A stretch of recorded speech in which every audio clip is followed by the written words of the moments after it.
Selamat berjumpa kembali dalam mata kuliah lingkungan dan kesehatan global. Kali ini kita masuk pada sesi 9, yaitu topik diskusi perubahan lingkungan global yang mempengaruhi penyakit tidak menular. Ya, nah penyakit tidak menular merupakan sebuah penyakit yang dalam istilah kimianya itu laten. Ya, nah, jadi kenapa laten? Karena memang sebagian besar itu agen dari PTM ini adalah kimia, ya.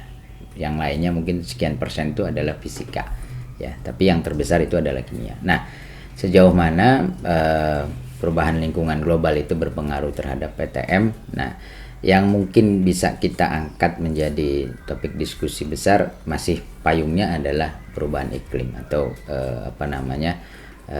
climate change, ya. Nah, jadi climate change ini kaitannya dengan penyakit tidak menular atau non communicable disease, ya. Nah, ini terkait ya dengan tadi dampak-dampak yang disebabkan terhadap lingkungan, ya.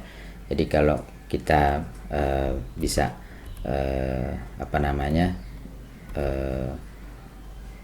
mengungkapkan gitu, ya. Jadi perubahan iklim yang terjadi saat ini itu akan mempengaruhi pertama ya pola tanam, ya. Pola tanam karena petani pasti pengennya cepat, hasilnya bagus, ya. Sehingga ini akan mempengaruhi dari pemakaian pupuk, pemakaian insektisida, pemakaian herbisida, ya, pemakaian pestisida gitu. Nah, ini akan terpengaruh ke situ, ya.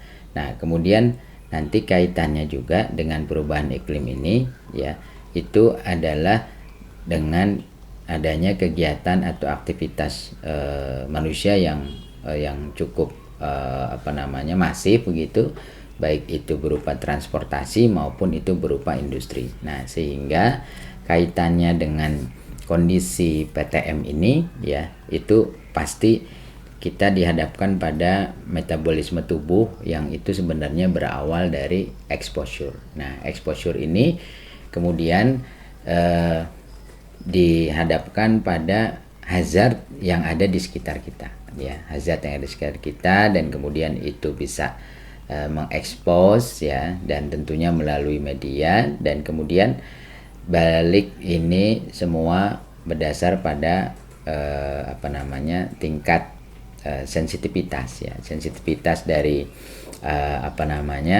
manusianya sendiri, kelompok masyarakat, sehingga ini ada disebut nanti lokal spesifik. Nah, ini, nah jadi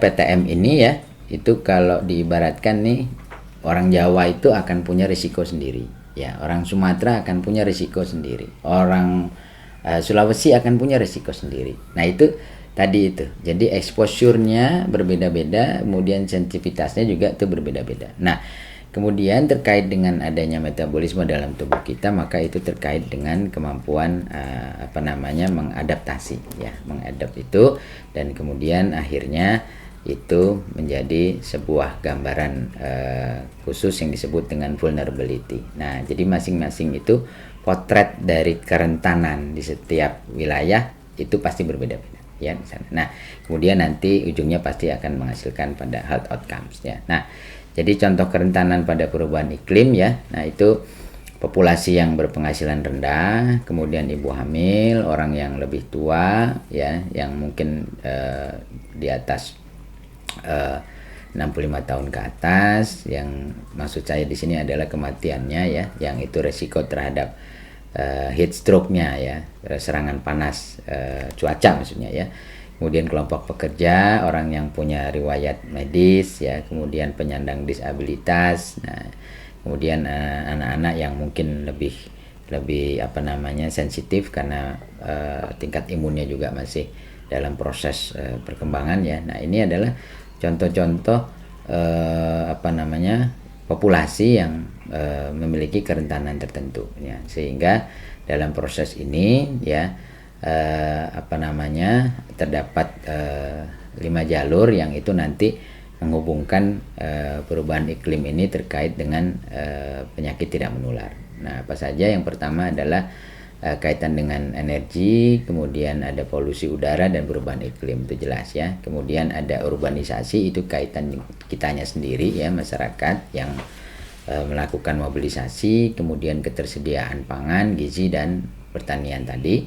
Kemudian yang berikutnya adalah terjadinya residu ya, pengendapan bahan kimia yang bersifat persisten di lingkungan ya. Nah, kemudian yang terakhir adalah biodiversity loss. Nah, ini yang dikhawatirkan nanti juga akan mempengaruhi kualitas hidup dari manusia ya sana. Nah, kemudian apa yang terjadi dengan non-communicable disease di Indonesia ya, karena tadi pada sesi-sesi sebelumnya itu ya, polusi udara sebenarnya itu adalah menempati urutan yang pertama ya, terkait dengan risk factor terkait dengan kejadian dari non-communicable disease atau penyakit tidak menular ya.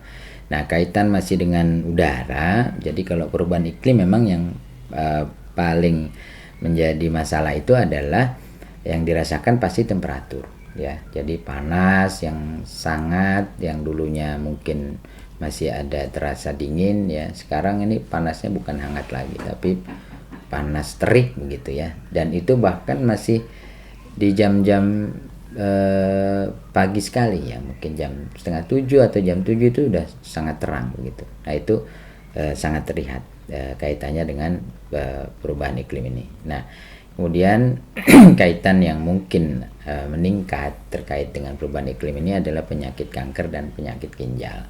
Nah, kenapa? Karena tadi contoh kasus pada saat aktivitas dilakukan dengan cuaca yang panas pasti dehidrasi. Yang paling gampang adalah dehidrasi, dan ini membuat orang mungkin karena kondisi tertentu ya, dia akan mungkin malas minumnya gitu ya, sehingga kaitan dengan kanker ini kan berarti akumulasi senyawa-senyawa karsinogen, kimia toksik yang sifat karsinogen.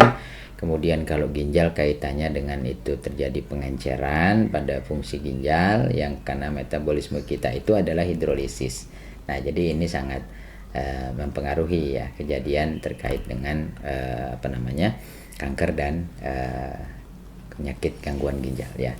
Kemudian urbanisasi terkait ini dengan transportasi ya, kemudian ada kaitan dengan food nutrition dan agriculture. Ini juga terjadi masalah tadi seperti di awal yang saya sampaikan ya, pengrusakan hutan sehingga binatang pindah ke populasi masyarakat, dan begitu juga kaitannya dengan pembukaan lahan-lahan yang mungkin ini bisa merusak rona lingkungan awal ya, artinya kualitas awal dari lingkungan tersebut. Kemudian mulailah digunakan bahan-bahan kimia untuk mempercepat proses pertumbuhan, proses buah ya, sehingga proses panen, sehingga kita melupakan adanya kimia persisten. Nah, ini yang ramai adalah biasanya yang endocrine disrupting compound, kemudian adanya persistent organic pollutants ya, POP gitu ya, POPs gitu kan di sana. Nah, itu yang ramai beberapa tahun belakangan ini itu diceritakan menjadi bahan yang berisiko ya. Nah, kemudian adanya biodiversity loss. Nah, itu juga yang tadi kaitannya dengan daya dukung lingkungan ya, sehingga daya dukung lingkungan ini otomatis nanti ya. Jadi penyakit-penyakit tidak menular ini ya, itu sebenarnya sangat bisa tergambar ya dari kondisi lingkungan, sehingga di mana masyarakat sekelompok populasi tidak lagi bisa hidup dengan nyaman dengan lingkungannya, maka dia akan berupaya untuk beradaptasi, tapi dengan menggunakan bahan-bahan yang tentunya ini mengandung senyawa-senyawa kimia atau zat-zat kimia atau alat-alat yang itu bersifat radiasi. Nah, itu sudah jelas ya. Jadi bagaimana mereka mensejahterakan hidup mereka pada lingkungan yang sudah rusak, yang tidak bisa lagi membuat mereka nyaman, maka mereka harus melakukan adaptasi dan itu melakukan rekayasa. Nah, inilah yang menjadi salah satu faktor risiko meningkatnya penyakit tidak menular. Demikian sesi 9 yang bisa saya sampaikan, mudah-mudahan bermanfaat. Terima kasih atas perhatiannya.